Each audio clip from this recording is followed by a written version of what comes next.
Most stories of World War II happen on battlefields or in the sky, but some of the most intense moments took place where sunlight could never reach, deep under the ocean, inside narrow steel tubes. Men lived for weeks, knowing that one bad decision or one lucky enemy hit could end everything in seconds.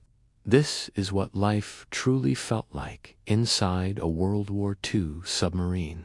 The first thing to understand about a submarine from that era is just how small it was. Photos can show you the narrow hallways and cramped bunks, but they can fully capture how a crew of more than 50 men lived in a space no larger than a small house. Whether it was American submarines in the Pacific, German U-boats in the Atlantic, or British subs in the Mediterranean, they all shared one truth. Once the hatch closed, the outside world disappeared.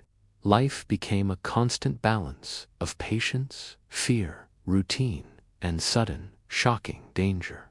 When a submarine left port, the air inside already felt different. A unique scent of diesel fumes, machine oil, sweat, and stored food hung in the air and never went away. Crews often joked that you could smell a submarine sailor before you saw him. But humor was a lifeline because the reality was harsh. Privacy simply did not exist. The space was so tight that many submariners slept wherever they could find a spot above torpedoes, beside the engines, or even in temporary bunks hung like hammocks. Some slept in shifts because there weren't enough beds for everyone. This was called hot bunking, where a man would slide into a still warm bed just vacated by someone else going on duty. When the submarine was on the surface, the diesel engines shook the entire hull. The noise was constant, loud, and, in a strange way, comforting. It meant the crew could breathe fresh air pulled in from outside. But the moment the order came to dive, everything changed.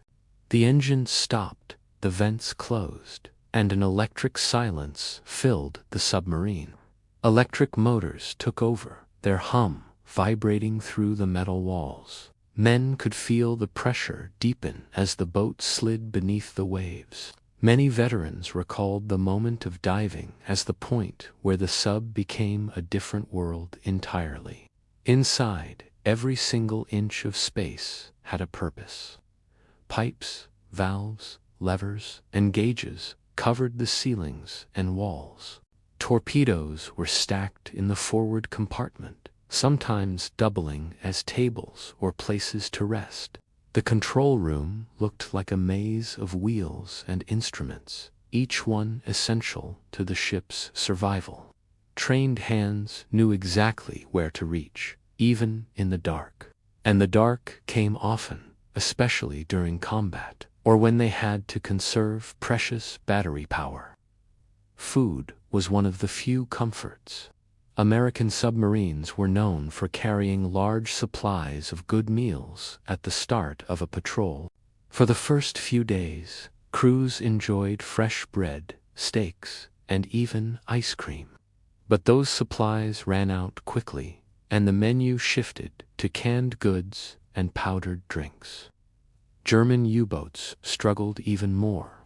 With limited storage, food was stacked everywhere. Boxes lined the hallways, vegetables were tied to pipes, and the smell of fresh produce slowly faded, replaced by the ever-present scent of diesel and sweat. But the biggest challenge of submarine life wasn't combated, was the waiting.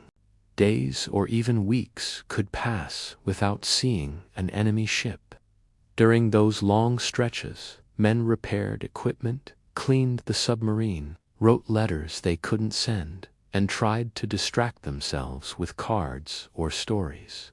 The constant hum of machinery became a part of their thoughts. Small arguments would flare up and then fade away. Friendships grew strong because they had to. You lived inches away from the same people every minute of every day. But when danger came, it came suddenly. The crew would hear the first hint through the sonar, a faint echo, a metallic ping, or the vibration of a distant propeller. The captain would order silence. Conversations would stop mid-sentence. Men would freeze in place. The air itself felt heavier as the submarine descended deeper. Depth meant safety, but only to a point. Go too deep, and the ocean itself became the enemy.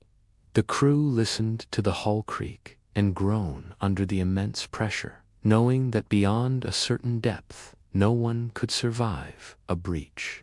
Enemy destroyers dropped depth-charges timed explosives designed to crush submarines with powerful shockwaves. The experience was terrifying. The boat would shake violently. Light bulbs shattered. Equipment slammed against the walls. Men gripped anything they could to stay upright. Some prayed quietly. Some kept their eyes closed. Others just stared at the ceiling, waiting for the next explosion. Between the blasts, the silence returned, sharper and more tense than before. The crew would listen for any sign that the destroyer had passed. Sometimes it did. Sometimes it circled back for another attack. Submarine combat demanded absolute precision. Firing a torpedo required accurate navigation, a stable course, and timing down to the second. When a torpedo hit an enemy ship, the crew sometimes felt the thud vibrate through their own hull. But they rarely celebrated loudly. The danger wasn't over.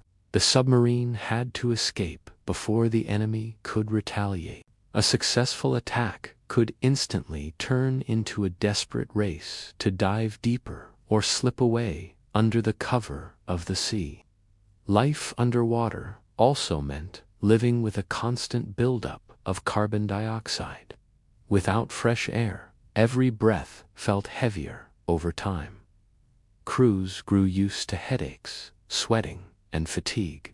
Submariners often said that time seemed different below the surface. Days blended together, and the line between morning and night faded away.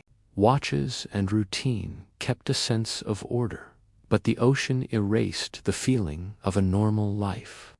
Despite everything, there were moments of peace.